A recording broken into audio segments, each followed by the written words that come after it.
Welcome to the channel Leap Social. This is Sayyida Sabah Hashmi. Today the topic is Introduction to Media, Culture and Society. सबसे पहले देखते हैं कि media क्या है. Media is the plural of term medium. उसका मतलब है कि कोई भी मीन्स जिसके थ्रू कोई भी कंटेंट कम्युनिकेट हो रहा है ओरिजिन और डेस्टिनेशन के दरमियान, जैसे कि print media, electronic media, digital media. तो ये सारे जो मीडिया हैं ये एक ब्रिज की तरह काम कर रहे हैं कम्युनिकेटिंग, इंटरटेनिंग और इन्फॉर्मिंग के लिए। और अब कल्चर को देखते हैं। नॉलेज, बिलीफ या प्रैक्टिसेस किसी ग्रुप के जो कि सबके एक जैसे हों, कैसे लोग सोचते हैं, वहाँ कैसा महसूस करते हैं, कैसा एक्ट करते हैं, तो ये सब वहाँ का कल्चर होता है किसी सोसाइटी का या किसी ग्रुप का। तो ये कम्युनिकेशन के थ्रू ही मेंटेन और पास डाउन होता है और ये कम्युनिकेशन मास मीडिया के ज़रिए भी होती है। सोसाइटी क्या है? अब जो ग्रुप ऑफ पीपल है वो एक परसिस्टेंट सोशल इंटरेक्शन में इन्वॉल्व है। वो एक कॉमन कल्चर एक दूसरे से शेयर कर रहा है। कोई उनके पास इंस्टीट्यूशंस हैं और कोई ज्योग्राफिक टेरिटरी के अंदर ये सब कुछ हो रहा है, तो उसे हम कहेंगे सोसाइटी। अब एक ऐसी सोसाइटी जो कि मास मीडिया से हैविली इन्फ्लुएंस्ड है, जहाँ पे कम्युनिकेशन इंस्टेंटली हो रहा है और उस कम्युनिकेशन के नतीजे में उनकी daily life and values shape हो रही हैं, तो हम कहेंगे वहाँ पे मीडिया कल्चर है। अब हम ये देखते हैं कि मीडिया का क्या किरदार है। क्या वो रिफ्लेक्शन कर रहा है, शेपिंग कर रहा है या रिप्रेजेंटेशन कर रहा है? पहले जनरली देख लेते हैं कि मीडिया का रोल क्या होता है। Information dissemination, education, cultural transmission, political participation, socialisation, entertainment, economic influence, social change, surveillance and control. ये तो जनरली है मीडिया का रोल। लेकिन स्टुअर्ट हॉल किस तरीके से बताते हैं मीडिया का रोल इनके रिप्रेजेंटेशन एंड द मीडिया में? इन्होंने 3 अप्रोच बताई हैं: रिफ्लेक्टिव, इंटेंशनल एंड कंस्ट्रक्शनिस्ट। यानी अगर रिफ्लेक्शनिस्ट के थ्योरेटिकल पर्सपेक्टिव से देखें तो मीडिया का रोल है रिफ्लेक्शन, यानी मीडिया एक न्यूट्रल मिरर है जो कि एक्यूरेटली रिफ्लेक्ट कर रहा है कि हमारे समाज में existing cultural norms and social values क्या हैं। जबकि इंटेंशनलिस्ट थ्योरेटिकल पर्सपेक्टिव से देखें तो मीडिया शेप कर रहा है। मीडिया एक टूल है जो कि प्रोड्यूसर यूज कर रहे हैं एक खास इंटेंशन के साथ कि उनको एक स्पेसिफिक रिएक्शन चाहिए, कोई बिलीफ चाहिए या ऑडियंस में वो कोई चेंज चाह रहे हैं। अब अगर कंस्ट्रक्शनिस्ट थ्योरेटिकल पर्सपेक्टिव से देखें तो मीडिया रिप्रेजेंटेशन कर रहा है, यानी मीडिया मुख्तलिफ किस्म के साइंस, कोड्स, एडिट्स के जरिए रियलिटी को कंस्ट्रक्ट कर रहा है। बजाय असल रियलिटी को दिखाने के, वो रियलिटी को कंस्ट्रक्ट कर रहा है, वो बता रहा है कि ये चीज़ असल रियलिटी है, कंस्ट्रक्ट करके बता रहे हैं। थोड़ा सा इसको डिटेल में देखते हैं। रिफ्लेक्शनिस्ट थ्योरी हमें ये सजेस्ट करती है कि मीडिया एक मिरर की तरह काम करता है सोसाइटी में। तो अभी हमारे कल्चर की करंट स्टेट क्या है, ये इसको कैप्चर करता है। हमारे कलेक्टिव फेयर्स क्या है, एस्पिरेशंस क्या है, वैल्यूज क्या। आप पुराने ज़माने के फिल्म्स देखें, टीवी शोज देखें, तो ये उस वक्त जब प्रोड्यूस हुए थे तो ये उसी वक्त का फैमिली स्ट्रक्चर दिखाते हैं, सोशल एटिकेट्स दिखाते हैं। अब इसमें कभी ऐसा भी होता है कि ये रिफ्लेक्शन कभी कभी पॉजिटिव नहीं भी होता। ऐसा भी हो सकता है कि जो सोशल इनइक्वालिटीज़ हैं और तासुब है, नेगेटिव स्टीरियोटाइप्स हैं रियल वर्ल्ड में, वो उसको भी वैलिडेट कर जाते हैं। तो फिर तो यही सवाल पैदा होता है ना कि मीडिया इस ट्रेंड को क्रिएट कर रहा है या मीडिया ने फिर ये देखा कि हमारी सड़कों पे क्या हाल चल रहे हैं, ट्रेंड क्या चल रहे हैं, और उसने उसी को रिफ्लेक्ट कर दिया। तो इसी सवाल को सामने रखकर ये सोच सामने आती है कि मीडिया सिर्फ एक पैसिव मिरर नहीं है, बल्कि वो एजेंट ऑफ सोशलाइजेशन है। ये हमें सिर्फ वो नहीं दिखाता अपने फिल्म्स में, ड्रामाज में जो कि हम हैं, बल्कि वो ये भी बताता है कि हमें कैसा होना चाहिए, किन बातों पे यकीन करना चाहिए, किन पे नहीं करना चाहिए। तो ये एक एजेंडा सेटिंग के तौर पे भी काम करता है। ऐसा नहीं है कि मीडिया आपको कहेगा कि आप ये सोचो, मगर वो आपको एटलीस्ट ये बताने में कामयाब हो जाता है कि अब आपको किस चीज़ के बारे में सोचना चाहिए, कैसे वो स्पेसिफिक इश्यूज को ज़्यादा एयर टाइम देगा। तो इस तरीके से मीडिया एजेंडा को भी सेट कर पाता है कि पब्लिक के लिए क्या चीज़ अभी इम्पोर्टेंट होनी चाहिए और क्या चीज़ कम इम्पोर्टेंट होनी चाहिए। हमारे पास एडवर्टाइजमेंट आते हैं, सेलिब्रिटी कल्चर आता है, मीडिया इन्फ्लुएंसर्स होते हैं जो कि कंज्यूमर की हैबिट्स को इन्फ्लुएंस करते हैं। उन्हें क्या पहनना चाहिए, क्या पीना चाहिए, क्या फैशन, इवन उनको किस पॉलिटिकल पार्टी की तरफ अपना झुकाव रखना चाहिए, वो सारा बिहेवियर मीडिया सक्सेसफुली शेप कर पाता है। तो अभी तक हमें ये बात समझ में आ रही है कि मीडिया प्रोग्रेस के लिए एक टूल बन सकता है। डॉक्यूमेंट्रीज बनाई जा सकती हैं, न्यूज़ बनाई जा सकती हैं जो कि कवर करेंगी इन्वायरमेंटल इश्यूज को, ह्यूमन राइट इश्यूज को, ताकि लोगों का जो ओपिनियन है वो शिफ्ट हो सके। अब इससे आगे चल के और भी क्रिटिकल कॉन्सेप्ट आता है मॉडर्न मीडिया लिटरेसी में, कि मीडिया प्रेजेंट नहीं कर रहा है रियलिटी सिर्फ, बल्कि वो उसको रिप्रेजेंट भी कर रहा है। हर इमेज, न्यूज़ स्टोरी, फिल्म दरअसल कंस्ट्रक्शन कर रही है रियलिटी की, जो कि किसी चॉइस की बुनियाद पर है कि आपने क्या चॉइस की कि आप कैसे रियलिटी को दिखाओगे। जैसे जब एक न्यूज़ एडिटर एक हेडलाइन को दूसरी हेडलाइन के ऊपर प्रेफर करता है, या डायरेक्टर कोई स्पेसिफिक एक्टर को ही कास्ट करते रहते हैं, तो वो फ्रेम करते हैं वर्जन ऑफ रियलिटी को।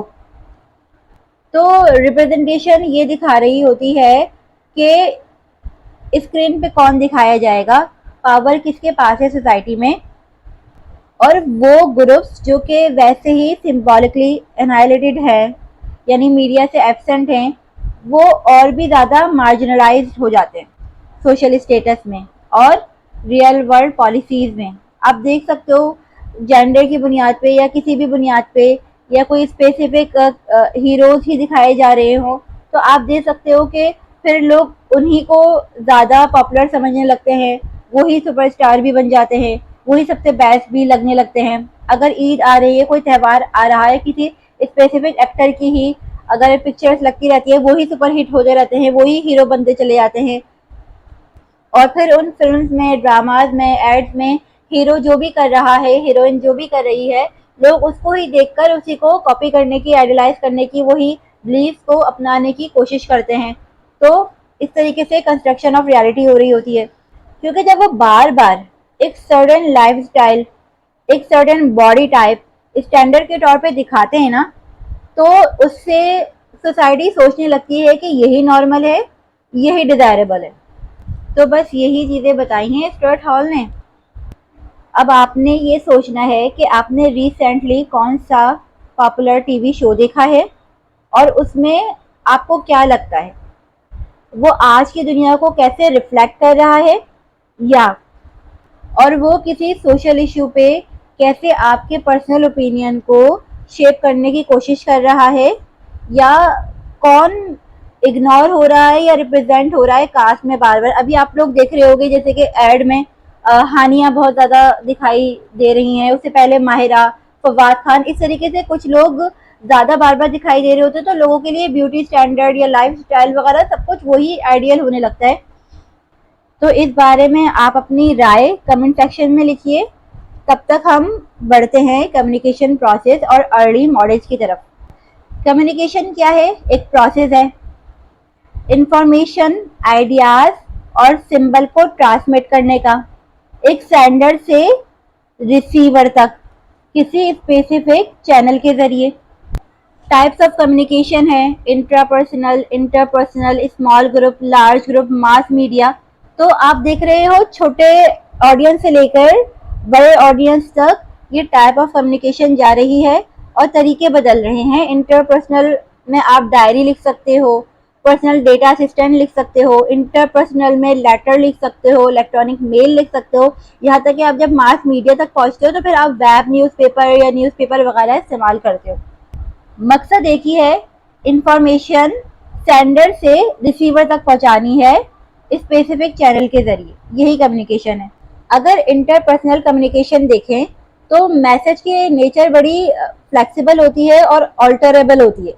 तो इसमें कॉन्सिक्वेंसेस क्या होते हैं कि आप मिड स्ट्रीम चेंज कर सकते हो, और अगर फीडबैक नेगेटिव आया तो आप कोई ऑल्टरनेटिव ऑफर कर सकते हो, और फिर भी अगर नेगेटिव आ रहा है फीडबैक तो आप एक बिल्कुल नई अप्रोच लेके चल सकते हो। जैसे कि अगर आप दोस्त को लंच पे बुला रहे हो, वो लंच में नहीं डिनर पे आ सकता है, या कहीं घूमने जा सकते हैं, वन डिश पार्टी, कुछ भी हो सकता है, तो फीडबैक आपको फौरन के फौरन मिल रहा होता है। लेकिन मास कम्युनिकेशन में ऐसा नहीं होता। आपने जो मैसेज पहुंचाना होता है एक बड़े रिसीवर तक बड़ी तादाद में, तो वो मैसेज आपका आइडेंटिकल होता है, मैकेनिकली प्रोड्यूस होता है, साइमल्टेनियसली सेंड होता है, उसको ऑल्टर नहीं किया जा सकता, वो इनफ्लेक्सिबल होता है। तो जैसे कि आपने पहले 24 एपिसोड कंप्लीट किए, उसके बाद आपने उसको एयर किया, और इसका कॉन्सिक्वेंसेस क्या होते हैं कि अगर एक दफ़ा प्रोडक्शन कंप्लीट हो गई तो हम उसको चेंज नहीं कर सकते, हमने उसको वैसे ही ऑन एयर करना है। और अगर बीच में कोई प्रॉब्लम आ रही है जिसकी वजह से लोगों तक बात ठीक से नहीं पहुंच पा रही, कम्युनिकेट नहीं हो पा रहा है, तो कुछ किया नहीं जा सकता। अर्ली कम्युनिकेशन मॉडल ज़्यादातर लीनियर थे, तो वो मीडिया को वन वे ट्रांसमिशन के तौर पे देखते थे कि बात सेंडर से रिसीवर तक गई। अभी हम इन 4 लोगों की बात सुनने वाले हैं। इन्होंने क्या कहा? अरस्तु ने ये कहा कि बड़ा इनका स्ट्रेट फॉरवर्ड और अर्लीस्ट लीनियर मॉडल था। उनके हिसाब से जो उन्होंने ये मॉडल बनाया ये स्पीकर सेंटर्ड था, और ये प्राइमरीली पब्लिक स्पीकिंग के लिए था रेदर देन इंटरपर्सनल कन्वर्सेशन। मगर इसमें एक कमी ये है कि जो बात के आने वाले लोग थे उन्होंने नॉइस और फीडबैक को भी डिस्कस किया, इन्होंने नहीं किया। इनकी बात कहाँ से कहाँ तक थी? Speaker, speech, occasion, audience, effect. यानी स्पीकर जो स्पीच देगा वो ओकेजन के हिसाब से होगी, ऑडियंस के हिसाब से होगी, तो फिर वो इफेक्ट प्रोड्यूस करेगी। उनके मॉडल में 5 कोर एलिमेंट्स थे, जैसे कि मैंने अभी आपको बताया। स्पीकर जो कि मैसेज देने वाला है, स्पीच जो कि उनका एक्चुअल मैसेज है, ओकेजन कोई पॉलिटिकल रैली है, लीगल ट्रायल है, फ्यूनरल है, ऑडियंस वो ग्रुप ऑफ पीपल जो सुन रहा है एज अ पैसिव रेसिपेंट, और इफेक्ट जो वो चाह रहे हैं इंटेंडेड रिजल्ट स्पीच का, कि वो किसी चीज के लिए अवाम को मनाना चाह रहे हैं, अवाम की राय को इन्फ्लुएंस करना चाह रहे हैं, तो ये इफेक्ट उनको फिर मिल जाता है। लेकिन अवाम मान ले, उसके लिए उन्होंने 3 पिलर ऑफ परसुएशन बताए हैं कि वो जो इफेक्ट आप चाह रहे हैं सक्सेसफुली आपको मिल जाए, उसके लिए स्पीकर को 3 चीजें आनी चाहिए: एथोस, पैथोस, लोगोस। इथोस को आप आसान अल्फाज में क्रेडिबिलिटी समझ लें कि स्पीकर को ये प्रूफ करना होगा कि वो ट्रस्टवर्दी है और उसको सब्जेक्ट में एक्सपर्टीज है। अगर स्पीकर की बात सुन के ऐसा लग नहीं रहा कि वो ट्रस्टवर्दी है या उसको अपने सब्जेक्ट पे एक्सपर्ट है, तो फिर लोग स्पीकर पे ट्रस्ट क्यों करेंगे? उसका मैसेज फेल हो जाएगा। पैथोस को देख लेते हैं, इमोशंस की बात है। स्पीकर को ऑडियंस के फीलिंग्स के साथ कनेक्ट होना होगा, उसे इमोशनल बॉन्ड बनाना होगा, ताकि फिर लोग उसको, स्पीकर को बहुत ध्यान से सुने और उसके मैसेज को रिसीव करें। लोगोस मतलब उस मैसेज में कोई सेंस होना चाहिए, कोई लॉजिक होना चाहिए, कोई फैक्ट, एविडेंस या कोई क्लियर रीजनिंग होनी चाहिए। अब लेसवेल का मॉडल देखते हैं। तो उन्होंने ये कहा कि अगर आपने किसी भी एक्ट ऑफ कम्युनिकेशन को समझना है तो आपको इन स्पेसिफिक सेट ऑफ क्वेश्चंस का जवाब देना होगा। Who says what in which channel, to whom, with what effect.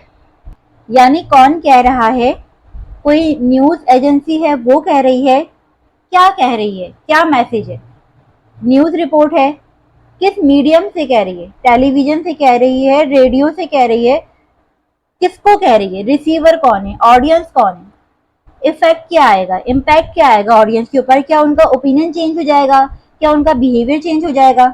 अब देखते हैं शीनन वीवर का मॉडल। इसे कहा जाता है मदर ऑफ ऑल मॉडल्स। वैसे तो ये इंजीनियर्स ने बेल टेलीफोन लेबोरेटरीज के लिए तैयार की थी।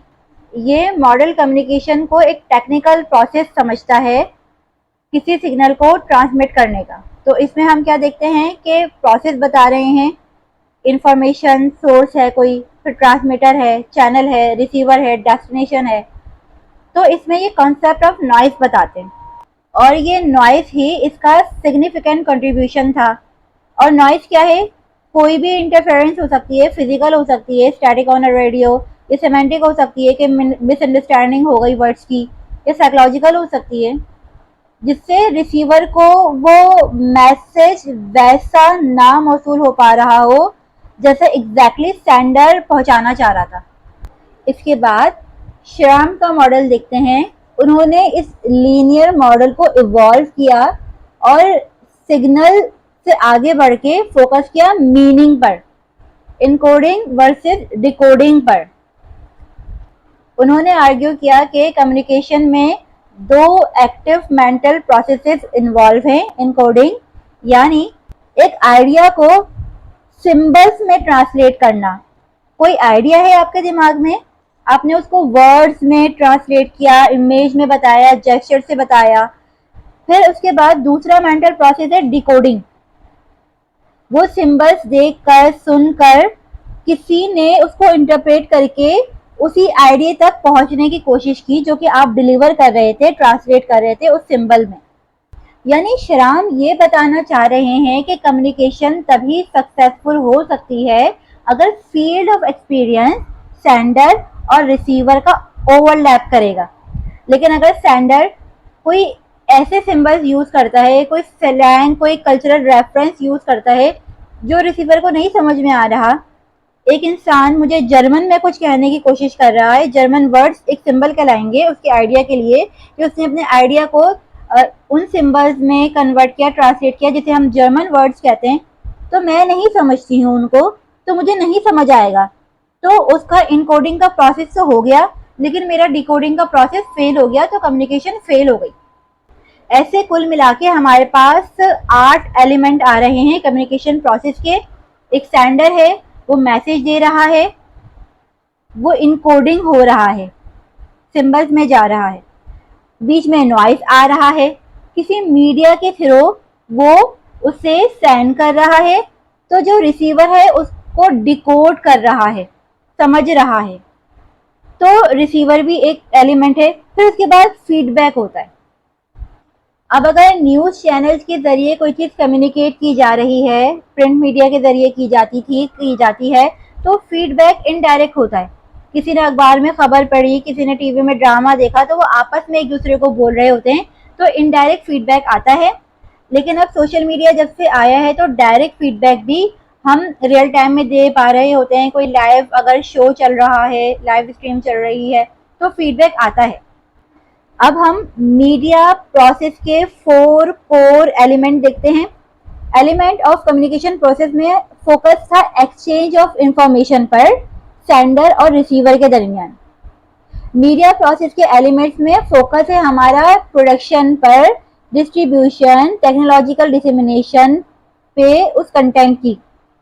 यानी कि कम्युनिकेशन एक एक्ट है जबकि मीडिया एक व्हीकल है।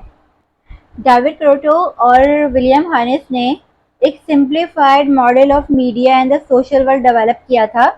तो उस कॉन्सेप्चुअल फ्रेमवर्क को इस्तेमाल किया जाता है कि हम मल्टी डायमेंशनल और रेसिप्रोकल रिलेशन समझ सकें मीडिया में और उसके ब्रॉडर सोशल स्ट्रक्चर में।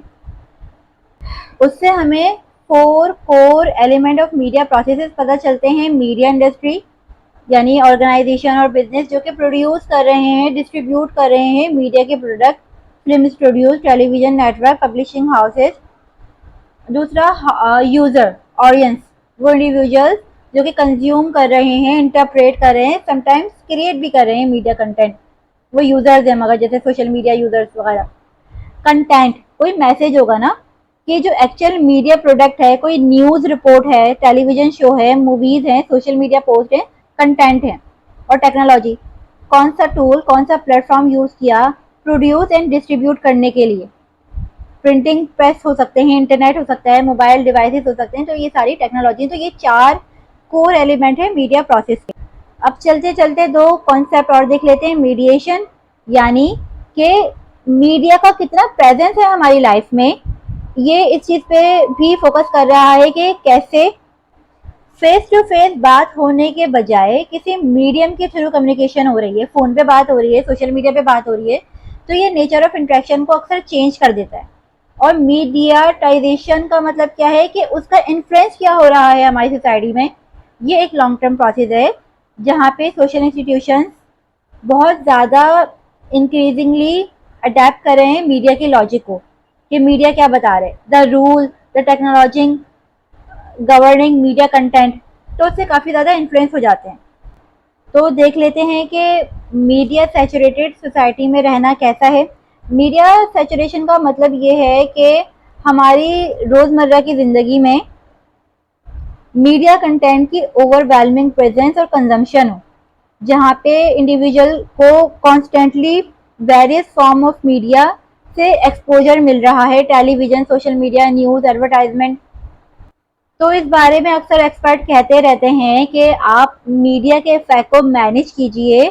मीडिया सैचुरेशन हो रहा है तो आप अपने स्क्रीन टाइम को लिमिट कीजिए, बाउंड्री को सेट कीजिए कि आप कितनी न्यूज़ देख रहे हैं, और टेक्नोलॉजी फ्री ब्रेक्स लीजिए। क्योंकि इसका इफेक्ट क्या हो रहा है, ये सैचुरेशन हमारे परसेप्शन ऑफ रियलिटी को शेप कर रहा है, और अक्सर ये इको चैम्बर भी क्रिएट कर देता है कि जो पहले एग्जिस्टिंग बिलीव्स हैं वही हमारे अंदर रीइंफोर्स हो जाते हैं। इसका इम्पैक्ट ये आता है कि ये डेमोक्रेसी को भी इन्फ्लुएंस करती है। मीडिया वॉच डॉग की तरह काम करती है, तो हम इसे फोर्थ स्टेट भी कह सकते हैं। यानी कि ये एक अनऑफिशियल फोर्थ ब्रांच है गवर्नमेंट का, जो कि चेक एंड बैलेंस में रखता है चीज़ों को, कि पावर चेक हो रही है, ट्रांसपेरेंसी इंश्योर हो रही है, करप्शन एक्सपोज हो रही है।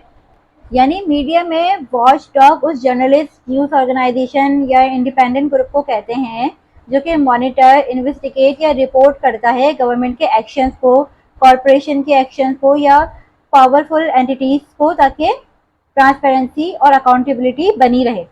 लेकिन समहाउ मीडिया मिस इन्फॉर्मेशन भी फैलाने का बायस बन जाता है। एडेप्टेशन देखें तो एज कंज्यूमर हम इवॉल्व हो चुके हैं।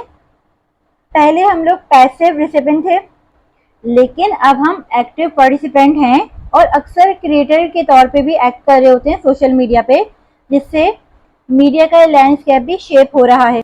तो ये था introduction to media culture and society. अगले लेक्चर में हम डिस्कस करेंगे theoretical foundation of media and culture. तो अगली वीडियो देखना हरगिज ना भूलें। इस वीडियो को लाइक कीजिए, चैनल को सब्सक्राइब कीजिए।